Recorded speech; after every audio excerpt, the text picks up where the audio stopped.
과연 목사님이 계속 창세기 1장부터 쭉 가고 있죠. 이제 우리가 노아의 방주 또는 대홍수라고 얘기하고 있는 사건을 이제 만났는데 여러분 그거 아세요? 창세기의 1장부터 12장까지가 우리 인류의 어떤 시작에 대한 얘기인데 굉장히 많은 부분을 대홍수라는 사건에 할애하고 있습니다. 하나님께서 창세기 6장, 7장, 8장, 9장까지. 그리고 10장은요. 그 살아남은 사람들이 어떻게 민족을 이루었고 어디에 살고 이게 다 나와 있어요. 참 신기하죠. 그래서 셈, 함, 야벳, 노아와 세 아들이 방주로 말미암아 구원받았는데 창세기 10장을 보면서 이거 또 족보 나왔네. 족보가 왜 이렇게 많이 나와? 이렇게 생각하지 마시고 창세기 10장에 보면은 셈과 함과 야벳의 자손들이 어떻게 세상으로 퍼져나갔는지 볼 수 있고 또 그들이 어느 지역에 살았는지 알 수 있어요. 셈은 산에 살았어요. 셈족들. 여러분 우리가 문화인류학적으로 무슨 족이에요? 우리 문화인류학 이제 나중에 여러분 대학 가셔서 누가 전공을 하시거나 아니면 교양 과목으로 들으시면은 저희가 셈족이에요. 셈족. 유전적으로 저희랑 누구랑 똑같냐면 아메리칸 인디안과 똑같고요. 남아메리카, 라틴 아메리카의 인디오랑 똑같습니다. DNA가. 쭉 이 계열들이 뭐냐면 셈족이에요. 셈족 계열. 자, 그 다음에 이제 셈과 함과 야벳인데 함은 어디 살았냐? 그 농사 짓는 그 비옥한 강가 옆에 살았어. 나일강이라든지 또 저기 티그리스 유브라데스라든지 강 옆에 살았던 사람들이 누구냐? 함이었어. 결국 가장 강대한 국가를 이루는 족속들은 어디냐? 함이에요. 이 함의 아들 중에 미츠라임이라는 그 아들이 있거든요. 이 미츠라임의 그 임명이 미츠리예요. 이 미츠리가 누구냐면 이집트 사람들이에요. 그러니까 또 이 뭐 거기에 아수르라는 사람, 니무롯이라는 사람도 있었고 이런 사람도 있어. 이런 사람들 어디 살았냐? 지금의 여러분들이 얘기하는 메소포타미아 지방에 살았습니다. 이 메소포타미아가 라틴어인데요. 메소가 뭐냐면 중간이에요. 중간, 미들. 그다음 포타미아는 강입니다. 리버.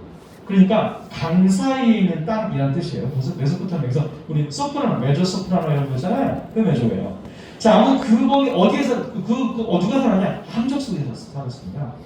그리고 마지막에 야벳이 있는데 이 야벳은요 해안가에 살았다고 해요. 그래서 그리스, 로마, 뭐 터키, 또 이스라엘 이쪽 서부 이런 데에 흩어져 살았던 거죠. 그래서 이 사람들은 나중에 미케네 문명이라는 그리스 헬라 문명을 이루게 됩니다. 이거 신기하죠. 다 나와 있어요. 어디에? 성경에. 그래서 성경을 보시면 이게 우리 인류의 시작을 알 수가 있는데 그 와중에 6장, 8장, 6장, 7장, 8장, 9장 굉장히 많은 부분을 대홍수에 할애했어요. 자, 홍수가 있었냐 없었냐 성경은 있는 겁니다. 이게 무슨 설화라든지 어떤 뭐 꾸며낸 얘기라든지 이런 게 아니라 홍수는 사실이에요. 홍수가 있었던 거죠. 목사님이 오늘 말씀 통해서 여러분들에게 이 홍수에 대한 사실과 그리고 이 의미를 알려줄 거예요. 자, 어떤 사실이냐? 홍수가 진짜 있었다. 전 지구적으로 있었다. 그것도 말씀드릴 거고 그 다음에 하나님께서 이 홍수를 통해서 우리에게 말씀하시는 것. 그리고 오늘 본문 말씀처럼 하나님께 레인보우 무지개를 통해서 무슨 말씀하시느냐 이거 세 개 초점 맞춰서 보시면 될 것 같습니다.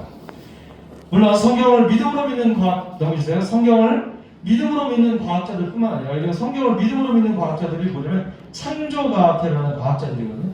이 과학자들은 늘 창조의 증거들을 찾아 나서는 분들이에요. 저는 이분들의 시도를 어떤 분들은 만족해 보시는 분도 계시는데 저는 긍정적으로 봅니다. 왜냐하면 하나님께서 세상을 창조하셨고 성경이 사실이라는 것을 앞서서 변증하고 싸우는 분들이시기 때문에 그래요. 여러분 누구나 다 신앙을 갖고 있다면 변증가들이 되셔야 됩니다. 그 중에 이제 대표적인 분들이 이제 코르넬리우스 벤틸이라는 분이 있고 이분이 최고 권위자고요.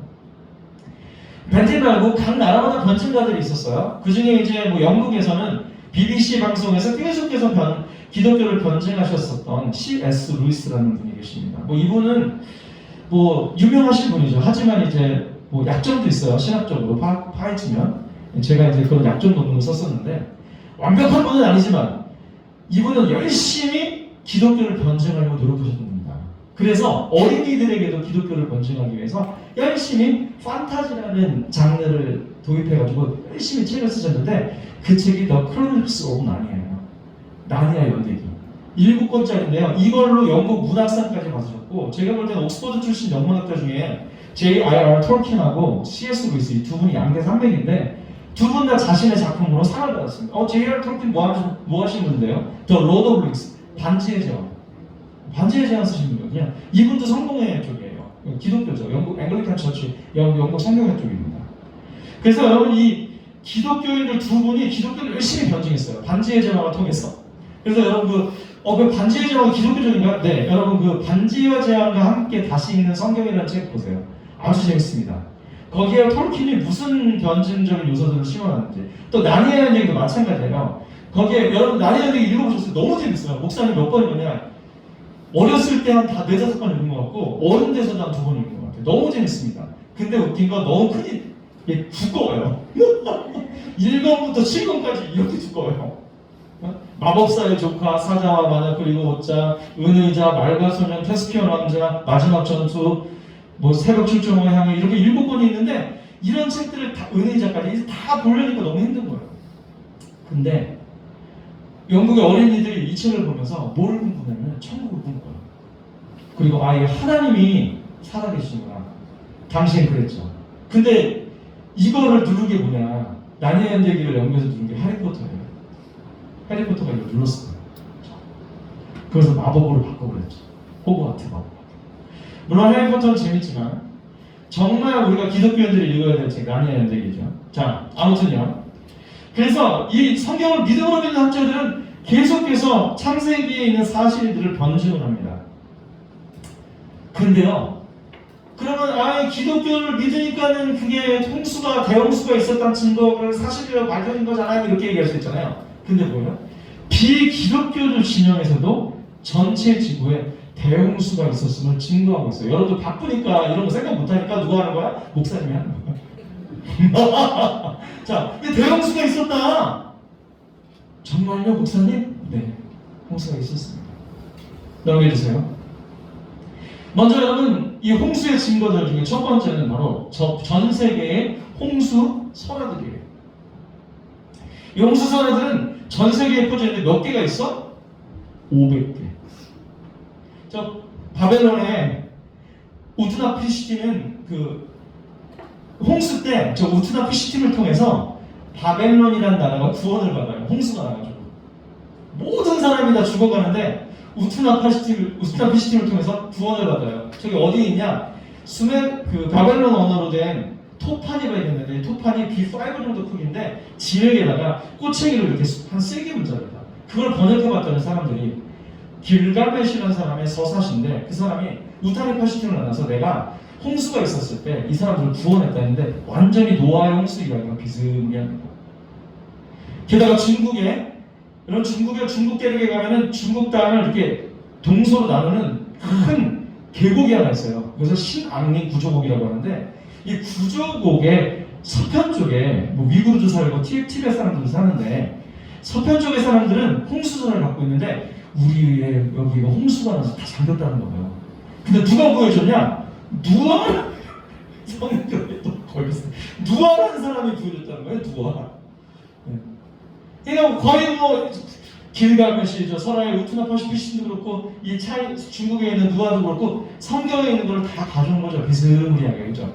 이집트 템이라는 신이 홍수를 일으켜서 신들이 그걸 구해주는 얘기가 있습니다. 그게 몇 개라고 전 세계적으로 500개. 그러면 나라가 유엔에 가입된 나라가 200개 좀 넘는데 이게 500개면 엄청난 거잖아요. 모든 민족의 기억 속에는 어떤 기억이 있는 거야? 홍수에 대한 기억이 있다는 겁니다. 그런 그림들이 여기 나와 있어요. 홍수가 있었을까 없었을까? 모든 사람의 기억에 선으로 남아있는 500개의 증거들이 홍수가 있었음을 말해주고 있죠. 또 넘겨주세요. 또 여러분 노아 홍수가 얼마나 이게 과학적이냐면 홍수를 기점으로 해서 이거 홍수인데 홍수를 기점으로 해가지고 사람의 수명이 급격하게 줄어들어요. 뭐야? 지구 환경이 바뀌어졌다는 얘기예요. 지구 환경. 여러분, 홍수 전에는 우리 그 지구가 북극 남극이 없었죠.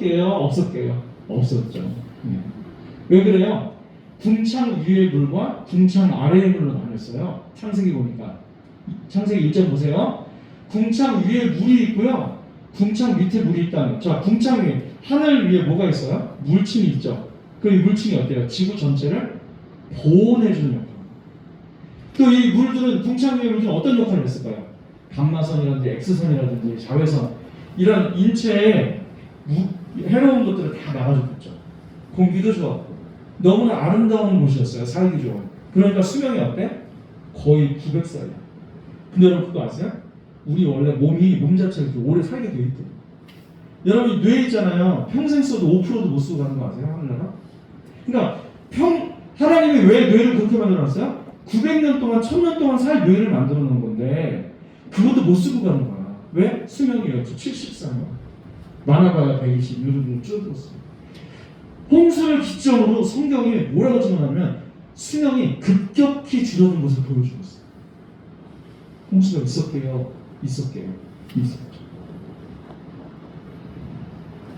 넘겨주세요. 자, 또 자연의 흔적들이 있습니다. 여기 이제 그랜드 캐년. 여러분 이 그랜드 캐년 애리조나주에 있잖아요. 가본 사람 우리 다 가봤을 것 같은데 한 분, 두 분, 세 분 30명이나 있어. 자, 우리 여기 본 사람 30명이 됐는데 30명이나 왔다 왔어요. 자, 그랜드 캐년에 갔다 온 그랜드 캐년인데 여기 여러분 꼭 가야 돼. 왜? 홍수의 진보야. 여러분 여기 앉아서 예배드리면은 보세요. 여기 사진. 여기 앉아서 예배드리면은 여러분이 좋을 수 있겠어요? 없겠어요? 못 좋을지. 응? 여러분 저희가 몇 미터냐면은 1.6km이에요. 높이가. 어디 높은 데는 3km 되는 데도 있거든요. 거기서 떨어지면 어때? 회개할 시간이 충분해. 그래서 회개하면서 내려가면 돼. 하나님 제 영혼을 맡겨드립니다. 엄청난 곳이죠. 근데 진화론을 주장하는 사람들, 이런 사람들은 동일과정설을 주장하는 사람들은 이거를 뭐냐면 몇억 년 동안 깎여서 만들었다 이렇게 주장을 해요. 근데 여러분 지금도 여기 강가 보이세요? 강? 이 강 이름이 콜로라도 강인데 이 콜로라도 강이 옛날에도 깊이가 저랬어. 이게 계속 지나가서 깎았다고? 말이 안 된대요. 그 다음에 이 쌓인들 흙들 있죠. 이 퇴적층이 이렇게 쌓이려면 갑자기 쌓여야 된단 말이에요. 갑자기. 여러분 이 길이가 얼마나 될 것 같아요? 그런데 그냥 우리나라만큼 길어요. 400 몇십 킬로야. 그러니까 서울에서 부산 가는 거리로 뚫려 있단 말이죠. 그래서 여기 함부로 못 들어가게 해요. 들어가면 어때? 우리나라만큼 크니까 남한만큼 크니까 어떻게? 딱 길이져 버리기 딱 맞죠.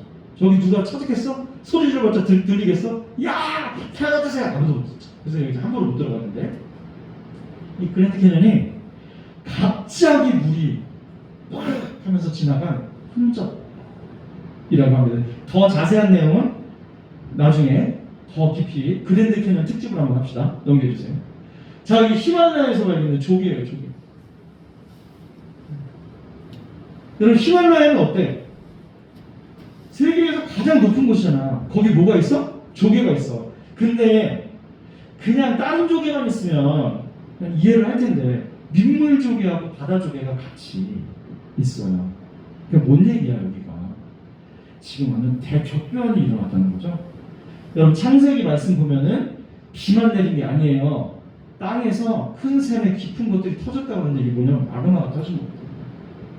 완전히 대격변이 일어난 거거든요. 히말라야가 솟으면서 그게 뭐였어 원래? 바다였다는 거지. 물이 저 히말라야를 덮었다는 거지. 그거밖에 답이 없어요. 이것만 있는 줄 아세요? 흑해도 마찬가지예요. 여러분 유럽에 가면 흑해라고 있거든. 블랙시.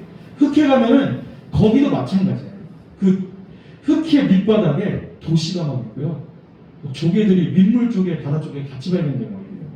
그러니까 지질학적 증거들이 홍수가 있었다고 얘기하고 있는 거죠. 넘겨주세요.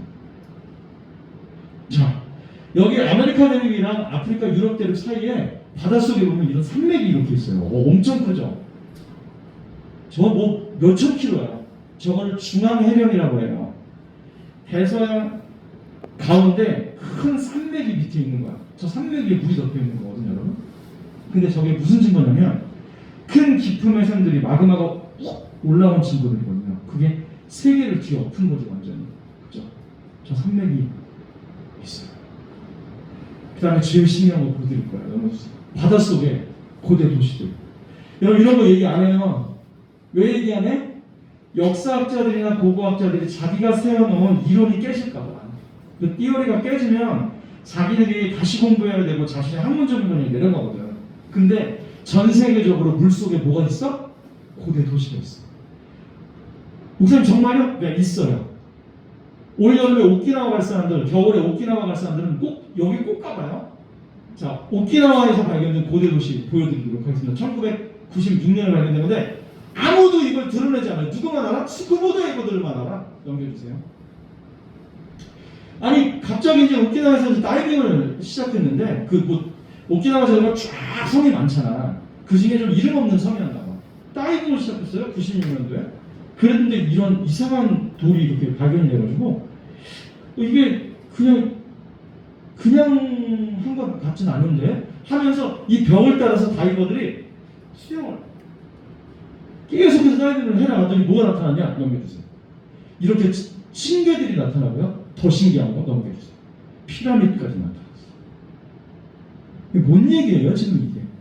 갑자기 세상에 문명이 있다가 대홍수로 인해서 지각 변동에 의해서 도시가 어디로 가라앉았다? 바닷속으로 가라앉았다. 그럼 이게 한두 개야? 전 세계적으로 깔려 있어요. 근데 사람들이 얘기를 안 해. 그래서 여러분 이런 것들을 좀 솔직하게 얘기하는 사람이 있어요. 물론 신앙인은 아니야. 그웨이엄 한콕의 신의 거울, 신의 지문 이런 책들을 사서 보세요. 그러면 그분도 솔직해. 스코틀랜드의 기자신데 내가 솔직하게 고백하는데 뭐 고고학계가 나를 때리든 뭐 역사학계가 나를 정죄하든 모르겠다. 전 세계적으로 이런 증거들이 있다라고 한 거고요. 그 다음에 여러분 저는 책을 못 읽겠어요. 이런 친구들은 넷플릭스에 고대의 아포칼립스를 꼭 보세요. 그게 그레이엄 한콕의 그 다큐멘터리예요. 거기 보시면 옛날에 고대 도시가 바닷속에 있다는 거 확연하게 드러나고요. 홍수가 있다는 것까지 확연하게 드러나요. 근데 그 얘기 안 해요. 왜? 자기들의 아성이 무너질까 봐. 자기들의 학문적인 성과가 무너질까 봐. 아니 오키나와 앞바다 이런 피라미드가 있을 때 누가 알았어? 이것도 목사님이 얘기 안 했으면 지금 아무도 몰랐을 거 아니야? 그죠? 목사님이 맨날 여러분들한테 이런 거 제공하려고 참여를 하는 사람인데 너무 신기해져? 고대 도시가 바닷속에 있어요. 넘겨주세요. 노아가 600세대 전에 둘째 딸고 그달 17일에 홍수가 시작됐습니다. 어때요? 그날에 큰 기품의 샘들이 터지고 하늘의 창문이 열려. 뭔 얘기예요? 그냥 비만 내린 게 아니에요. 40주야가 위에서 밑에서 그냥 완전히 지구가 뒤집어진 사건입니다. 그러니 세계 500여 개의 민족의 홍수선화가 남아있고 이런 증거들이 또 자연적인 증거들이 남아있는 거죠. 근데 아무도 홍수를 믿지가 않아. 참 신기하죠. 이 성경에 나오는 이 방주의 구조 자체가 해양대학교에서 연구했는데 30m 파도가 있어도 끄떡없이 똑바로 평행을 유지할 수 있는 구조를 갖고 있는 게 뭐야? 방주의 구조예요. 너무 신기하죠. 이런 것들이 있음에도 불구하고 얘기를 하지 않고 있다는 것입니다. 자, 이제 홍수가 40주야를 냈고 그 다음에 홍수가 이제 생겼어요. 자, 그 다음에 어떻게 됐냐? 1년 동안 물이 안 빠졌습니다. 그래서 노아가 600세 때 이제 홍수가 일어났잖아요. 601년에 드디어 물이 거의 줄었고 거기서 나오게 되었어요. 노아가 방주에서 나와서 한 일이 뭘까? 주님을 예배하는 일이었고 또 주님께서 무슨 얘기를 하냐면 내가 너희들에게 이제 육식을 허락하노라 이렇게 얘기를 해요. 그 전까지는 뭐였어? 채식만 먹다가 지금 방주에서 나왔는데 먹을 게 없잖아. 그죠? 그러니까 하나님께서 너희들에게 고기 뷔페를 가져줬다 그렇게 얘기를 이제 육식을 하여 허락을 해주신 거예요. 우리 친구들 다행이죠. 육식을 허락해 주셔가지고 대신 피채는 먹지 말아라. 피는 그 생명이니까. 그러니까 회 먹고 어떻게 돼요? 우리 지율이 노로바이러스 걸려가지고 고생했죠. 피채는 먹지 말아라. 날 것으로는 되려 먹지 말고.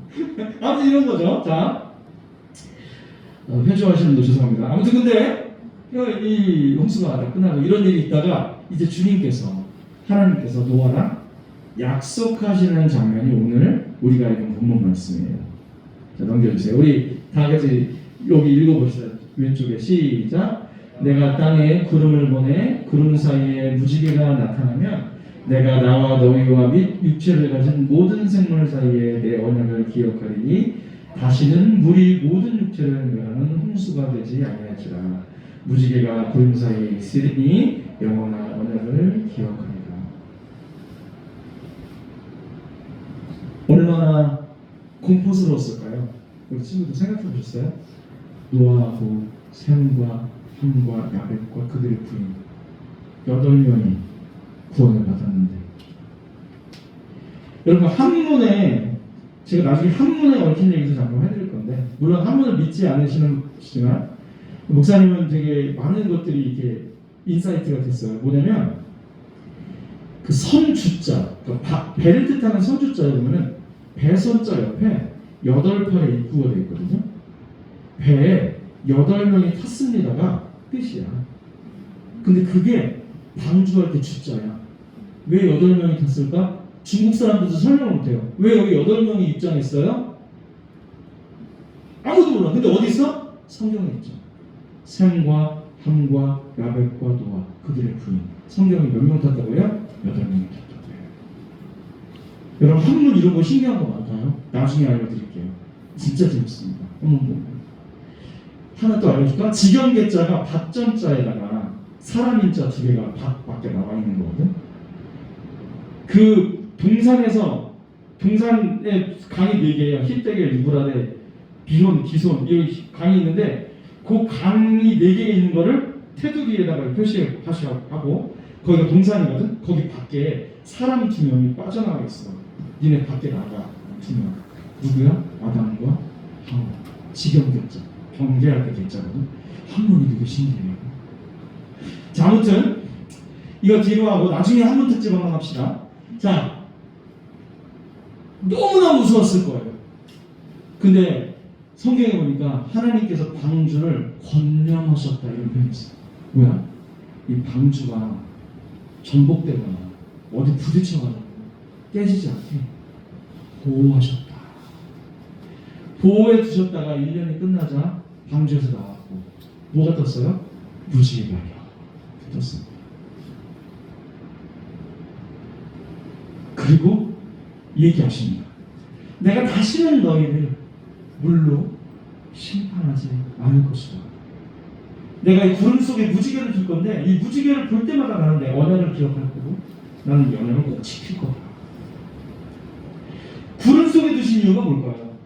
많은 성경학자들은 그리스 나처나 에드워드 제이언이나 많은 구약학자들은 이렇게 얘기합니다. 구름 속에 혹여나 무지개가 갇혀 있을지라도 혹 무지개가 뜨지 않아 구름 속에 있을지라도 나는 이 언약을 기억합니다. 이런 의지의 표현이시 하는 거죠. 자, 오늘 이 홍수 이야기 그리고 회복한 이야기가 우리에게 주시는 교훈이 있습니다. 첫 번째는 이 대형수를 통해서 주께서 뭐를 말씀하시는 거예요? 지금 심판과 구원을 얘기하고 있는 거죠. 그러면 지구적인 재난은 뭐예요? 일종의 자연계시예요. 자연계시.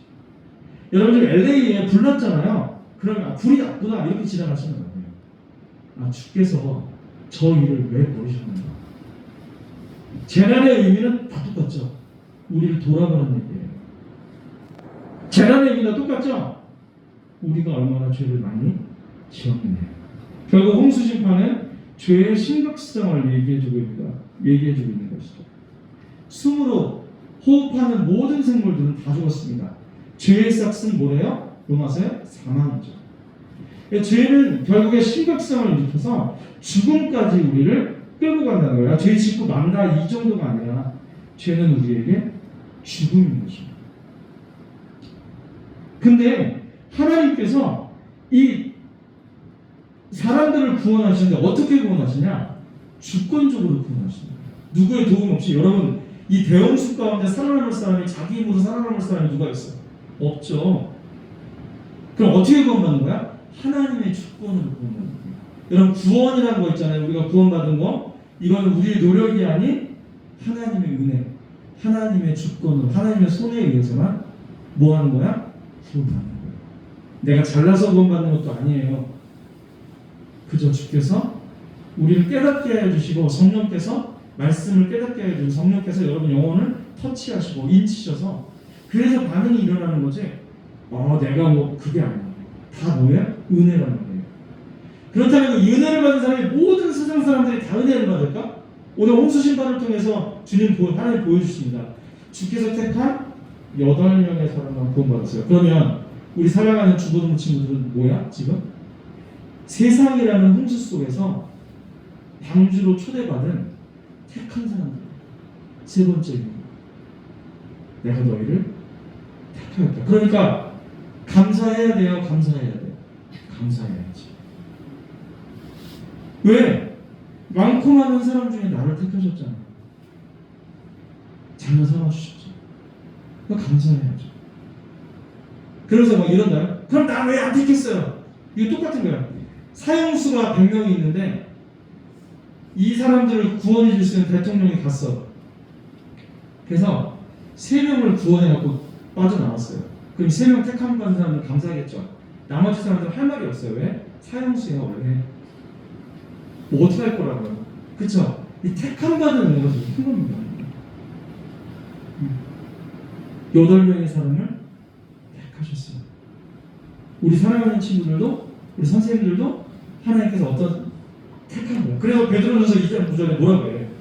너는 택한 족속, 왕 같은 제사장들, 이렇게 얘기하죠. 택한 거. 네 번째는 무지개와 십자가의 약속입니다. 여러분, 주님은요 항상 우리에게 약속하시는 분이거든요. 근데 여러분, 이 무지개라는 거 있잖아요. 무지개가 옛날 사람들은 무서운 거였대요. 고대 근동에 있는 문화를 이제 고대사를 연구하다 보면 이 무지개가 뭐를 의미했냐면 활을 의미했어요. 활. 무지개가 이렇게 떠 있잖아요. 활을 의미했거든요. 그래서 무지개는 죽음을 상징해요. 우리 예쁜데 지금. 이거 뭐 노래 부르고 이러고 있는데, 그때 당시에 옛날 사람들은 무지개가 딱 뜨면 무서워했대요. 활, 죽음. 십자가? 여러분, 예수님께서 십자가에 달려 돌아가셨잖아요. 우리 대신 죄를 위해서. 그 십자가가 뭐였어 원래?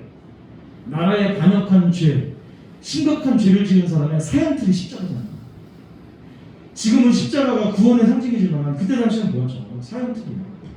주님은 이 두려운 두 개의 상징적인 것을 택하셔서 내가 너희를 구원하니 약속이고, 내가 한 번 너희를 구원했으면 난 너희를 끝까지 책임지고 구원하겠다는 약속으로 다가온 거야. 그러니 우리는 뭐예요? 십자가 볼 때마다 십자가로 뭐 드라큘라 막 이렇게 뭐 귀신 같은 그게 아니라, 십자가를 볼 때마다 뭘 생각해야 돼요? 하나님의 약속. 칼과 사람들의 정죄와 사탄의 공격 속에서도 하나님은 뭐래요? 내가 너를 끝까지 구원하겠다. 로마서 8장에 그거 증거하고 있잖아요. 내가 너를 끝까지 지키겠다. 그게 주님의 약속이에요. 그 약속을 어디에 주셨다고? 가장 두려운 사람들, 죽음, 죄를 상징하는 것에 주셨어요. 그게 뭐예요? 신자는 죽음과 두려움이 이제는 뭘로 변하는 거예요? 생명과 소망으로 바뀌어지는 게 뭐다? 신자다.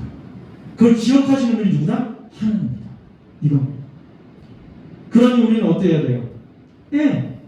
항상 우리가 이 홍수 이야기를 만날 때마다 혹시 나는 하나님 앞에, 사람 앞에 죄를 지었진 않았는지, 구원받은 사람인데도 늘 죄 가운데 있진 않는지 자신을 돌아보는 우리 중고등부 친구들 돼야 돼요. 두 번째, 감사해야 돼요. 우리가 아무 공로 없이 택함 받았잖아요.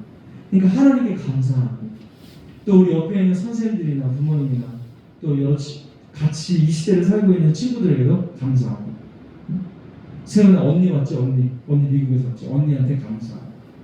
감사해야 돼요. 감사하고. 세 번째, 전하는 삶을 살아야 돼요. 여러분, 노아를 외쳤어요. 구원이 이제 홍수가 있을 거라고. 사람들 듣지도 않았죠. 시집가고 장가가고 자기들 할 일 바쁘다고 귀를 막고 듣질 않았어요. 창세기에 나누면 신약성경에서 증거하잖아. 너희에 때문에 홍수의 때가 왔다. 너희들 할 일 다 하느냐고 귀를 막고 있지 않냐. 그럼에도 불구하고 뭐 해야 돼? 우리는 전해야 돼. 여러분, 우리 중고등부 올해 표어가 뭐야? 팀 투 팀. 10대가 10대에게 사랑과 복음을 전하는. 그러니까 우리 중고등부가 필요 수도 공부 대회실 이런 교실 같은 곳에서 예배를 하지만 우리 공동체가 좋다. 자랑도 하시고 또 너 구원받아야 돼 라고 복음도 신고하시고, 오늘처럼 홍수 배웠으면 홍수도 변증도 하고 얘기도 하면서 자꾸 어떻게 우리 몸 안으로 끌어당기는 일을 우리도 해야지. 우리 뭐예요? 그래서 앞장왔다면 돌감전이야. 돌감전. 돌아보고 감사하고 전하는 삶을 살아야 돼요. 사랑하는 친구들, 올해가 그런 해이기를 소망하고, 또 홍수의 이야기를 읽을 때마다 그리고 들을 때마다 기억이 날 때마다 이 일들을 계속해서 해나가는 우리 모든 중고등부 친구 되기를 주님의 이름으로 축원합니다. 우리 다 같이 일어나셔서